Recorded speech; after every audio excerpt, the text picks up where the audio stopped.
all this evening. I'm Simon John Wood. I'm here with Dean Rose, and I hope that we're about to speak to Rebekah Bloom. Yeah. There, Rebekah. Yeah. I'm here. Hi, good evening. How are you doing? Yeah, so very good. Winging it a bit this week. We're trying a different format, so a few teething issues. Now I think we're cushy now. So just to repeat that introduction I just said there, I was saying that you'd spent some time over living in the Amazon with the Shaman and his tribe, training as an ayahuasquero. Yeah.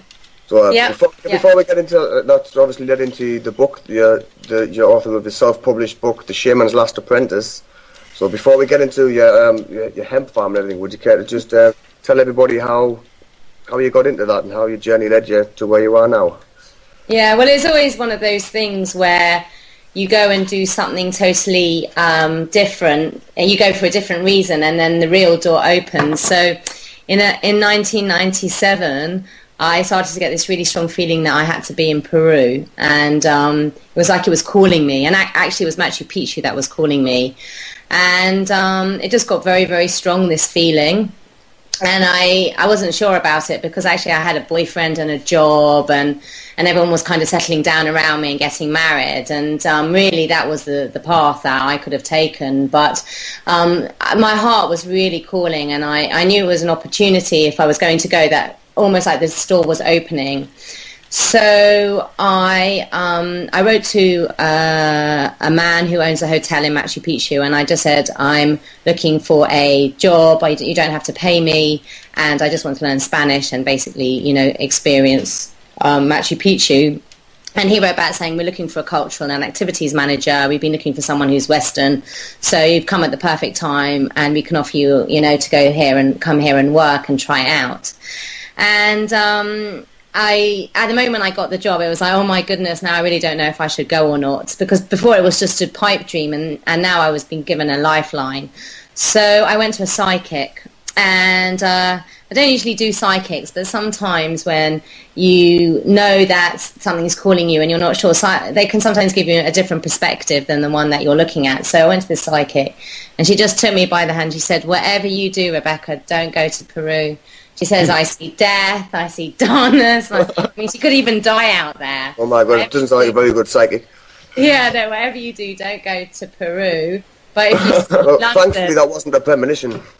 Well, this is the funny bit about it, because she said, if you stay in London, I see a very successful career for you in banking, and you're going to be a very successful banker. So I bought my ticket to Peru, so I thought I'd rather die in Peru than become a banker. And that's what took me to Peru. Really? The alternative destiny. That's an excellent anecdote. Like I went to a psychic, and they told me not to go, so I went. So I'm going to make a lot of money being a banker, and I thought my value system wouldn't work. So I flew to Peru, and I worked in Machu Picchu, and kind of the words of the psychic came true. It was really dark out there, and I had a really tough time, and it was really as dark as the psychic had seen it, and as I had seen it, really. And one night I just went out into the mountains, and I just said, why the hell I'm on this planet? What the hell is it all about? It's just full of so much danger and people screwing each other, and environmental damage, because loads of environmental problems were going on down in Machu Picchu, and social problems and money and politics. And I just was like, why get me out of here. I want to get off. And the shaman came to me in a vision and said, right, this is the real reason why you're in Peru. You had to get to this point, and if you believe in me, you'll find me, and I've got the answers for you of why you're on the planet and what's it all about. So come and look for me. And they're so desperate. It was either that or suicide. Do you know what I mean? Yeah. The only way out was to find the shaman. So I flew to the Amazon, and I found him nestled in a tiny village far, far, far away. And there was a few miracles of how I found it, but I won't go into that now. But you can read the book, and it's all in the book. And I found him, and it was great because he was living with his wife and his children and his grandchildren, and so it wasn't like just me and some shaman hacked up in some hobby, It was proper family environment, and it was a really amazing part of the Amazon because there was just a nature reserve beyond our village, and we were the last village on the river, and there was only one other lodge there, so there was hardly any tourism, really hard, like no tourism actually. There was, not like some of the tributaries now are just like, Hotel City. It's like the Costa del Amazone. Do you know what I mean? But where I was really quiet, and he was one of the old shamans left. I mean, he was dying, and he said that he chose me because I was a Westerner and I was a woman, and it was important to bring back feminine principles in all of this shamanic stuff. And so I trained with him for 3.5 months, and then he chucked me back to the West and said, right, now get on with it. Go west, young lady. Excellent. Huh? Go west, young lady. Yeah, go west. Go west and prosper. It is a really great book. I've read the book, The Shaman's Last Apprentice, because it was through the book that led me to find you. I was researching psychotropic and psychoactive plants at the time, and obviously everybody knows about magic mushrooms, which grow over here. But then it led me to something called DMT, and it was through that I found ayahuasca, which led me to your book. So you had an offer on your book recently. Is that still on, or? Well, if you buy it, if you buy it direct from me, it's I do it at a tenner, £10. But if you buy it from the website, it's 13. But that includes the postage and the packaging. But it's all on recycled paper, and I did it as environmentally as possible. So I had it published here on a recycled paper, published by an English publishing press. I mean, at the moment, the publishing industry isn't really. It's just really as cheap as anything at the moment, bottom line. So it's all printed in China or Taiwan and shipped all over the world everywhere. And for me, that didn't really work. So that's why it's slightly more expensive than most books. But also, a lot of love went into that book. And I didn't really write it. Originally, it was to get the message out more than anything else.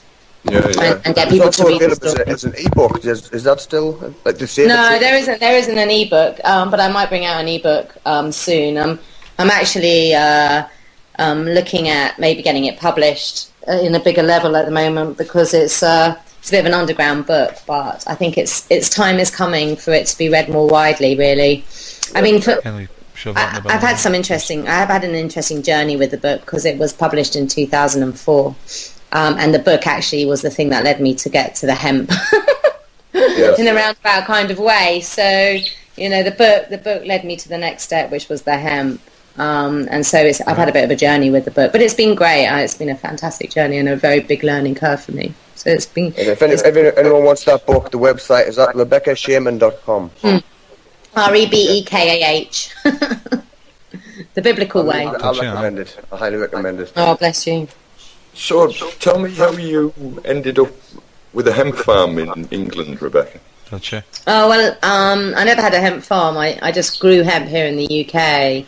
But what actually happened was that when I got back from Peru, when I got back from the Amazon, I wasn't quite sure what I needed to do next in regards to this huge experience that had happened to me in the Amazon, because I didn't have anything to compare it to. I mean, ayahuasca wasn't very big then in 98. It was only just had reached England through the Santo Daime. And there wasn't anywhere to go, and there wasn't much literature about it. And also, I couldn't really explain my experience to anyone around me, because I couldn't explain it to myself. Plus, I'd taken 3 ayahuasca ceremony journeys a week for about 3.5 months. So I had a lot of ayahuasca flowing through my body, and that's very intense. I mean, even one journey is quite intense, and it takes 6 months to really work through the body. So I've had so many, and it's about 30 or 40 journeys, all in a very short space of time. I was pretty, blown up. Anyway, I came home just before Christmas, which must be the worst ever time. So when you come back from like the Amazon, when there's nothing, to like full-on Christmas fever in London, it was a massive, huge culture shock for me, and getting a job and kind of going on to the next thing, and I didn't really know what to do. So I thought I'd go and work with a shamanic healer that I knew. And just set myself up as a healer and do like shamanic healing and ayahuasca here in the UK. but all the doors just shut in my face, and nothing was flowing, nothing felt right. And I got this very strong feeling that what I had to do was just sit with the experience and not do anything, which is difficult for me personally because I'm always a doer. So to actually just sit and let it integrate for a little bit was quite difficult. So I flew to Germany, and I lived there with my boyfriend, and I basically just said to the universe, okay, I don't know what to do with this. If it's a destiny, there's something I need to be doing which is bigger than me. You have to guide me. So I got this message, okay, go and do a master's degree in economics at university so that people will take you seriously. Because now you're just a hippie and you went to the Amazon and lived with a shaman. Maybe you've got a master's degree, you know, you'll have a bit of clout. Yeah, so I have it with a degree.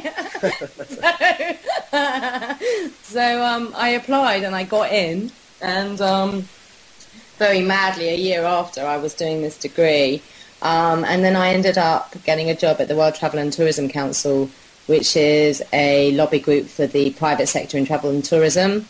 And I ended up becoming corporate social responsibility and sustainable development manager there, and trying to persuade big businesses to become more corporately responsible and sustainable.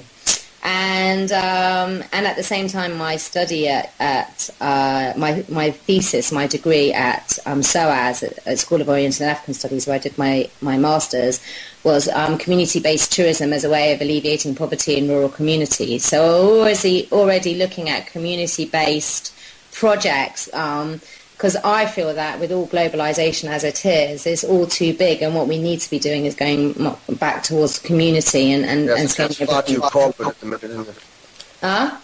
It's far too corporate at the minute. Corporations have run on pretty much the whole. They have the whole game, the whole pitch to themselves. Exactly. The problem is that the challenge is that they're actually making up the rules, and the rules are working for them, but not for the masses. And community empowerment is where it can really happen. And small is beautiful. That type of idea, where if you do things in a small, sustainable way, there'll be enough for everyone. It's when we try and have these huge corporations that are controlling, and they're not doing it for everyone. They're just doing it for people who can afford their products or services without any environmental or social care for their repercussions or what they're doing. So anyway, I was sent to the World Summit on Sustainable Development in Johannesburg on behalf of my members, and I was invited to a meeting with the World Bank, the president of the World Bank, and I got pretty much to the top, and I really saw the shit from the very top. Actually, I mean, I was just disgusted. Even while I was there in Johannesburg, the World Summit on Sustainable Development was really just a gangbang about how they could, big business could more economically fuck the world up. Yeah. And I just got really depressed, and I walked out of that meeting and I just burst into tears, and I just thought, oh, no one can change it. It's so corrupt out there. It stings from the head down, basically. And who can stop the World Bank and the IMF? No one can stop them. They're just, they're making up the rules. They're the bullies in the playground. They're making up the rules. No one can stop them.